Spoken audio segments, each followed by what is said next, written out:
Hello, Carolina Girl Hoop Report followers. We're here in Cartersville, Georgia, the Brandon Clay Scouting Elite 32, finishing off the viewing period season for the 2023 summer.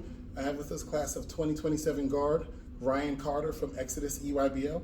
Thank you for joining us, Ryan. Thank you for having me. What a week. Matter of fact, what a month of July. Talk about the month of July. This is your second time playing in Nike Nationals. You guys had a great run. Finished pool play 3-0. We're playing outstanding. Got tripped up in, bracket play.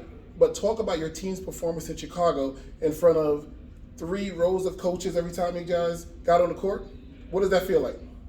It was pretty exciting. I think that as the games went on, we had a better bond between the team. We realized what we needed to do. There was a game and we were down 28 points and we came back and won, and it was because we all kind of worked together and we knew that we needed to use each other to win. You couldn't do it by yourself. Absolutely, and you guys have a very young team of 8th and 9th graders playing up against mostly 10th graders in the teams you're playing against. So sometimes you guys try to battle through adversity individually, but together you guys are stronger in those moments. So absolutely great way to talk about it. I'm going to go straight to it. Last night, you hit a game-winning bucket in one of the best games I've seen in a while. Southeast All-Stars versus Exodus, your U.S. Open team that's going to Memphis next week. Talk about those last 20 seconds. Southeast All-Stars hit a 3-pointer to get a lead. You guys had a 2-point lead. They take a 1-point lead. What happened at the end? A lot of coaches will take a timeout. Do you feel that Thomas Davis felt that you were going to win the game for the team? I think he knew I was going to win the game because we talked about me taking the last shot before, because in Nike Nationals I passed up the last shot to give it to someone else and we ended up losing. So he wanted me to take the last shot. But I felt like if he took the timeout, it would have gave the defense time to set up. So he looked at me and knew he told me to go. So then I kind of had more confidence and knew I needed to score to help our team win.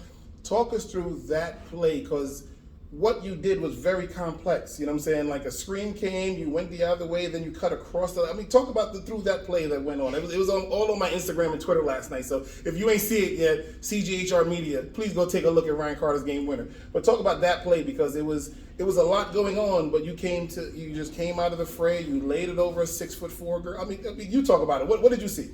So, everyone was still getting back because my teammate emailed the ball pretty quickly to see it, so we had more time. Mm-hmm. And everyone was getting back, but the girl on my left side, she was too close to the ball, so I had to tell her to move down so that I could drive, because they already had people in help on the right side. And that's the way that they were saying, my teammate was kind of setting the screen, so I had to reject the screen. And then once I saw that the girl kept backing up, so the defense thought I was going to keep going left, so they started shifting over. And that's when I crossed through the lane and then I went to the right side after I started attacking left. Unbelievable ending. You guys came back. They were never, had a big lead on you, but 6 points or 8 points. Yeah, it was 12. It was 12. Okay, so 12-point lead. I mean, unbelievable game. What does it feel like to have other people have confidence in you? You play with such confidence, but to know that the program director of EYBL, your high school coaches, people who see you play for the first time, they're like, wow, you know how to play. What does that feel like when other people talk about your level of confidence? It makes me feel pretty good, because I never really had confidence in myself, and it always was other people giving it to me. But now that it kind of have myself zone out before the game and kind of know I'm going to the game and think I'm the best person on the floor. So then it helps me play better and relax instead of kind of chasing to be better every time I play. If I just relax and let myself play the right way and share the ball and do other things I need to do, then it helps me play better.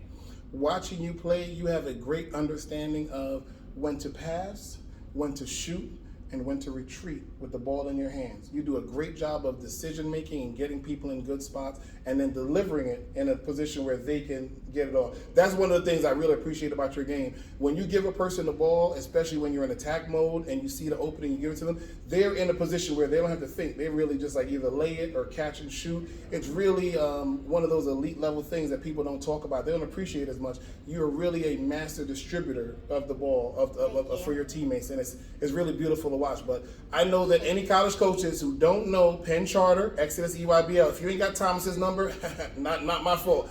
Give this guy a call. Ryan Carter, one of the best 2027s in the country, might be the best. We will find out soon. Thank you, Ryan. Thank you for having me.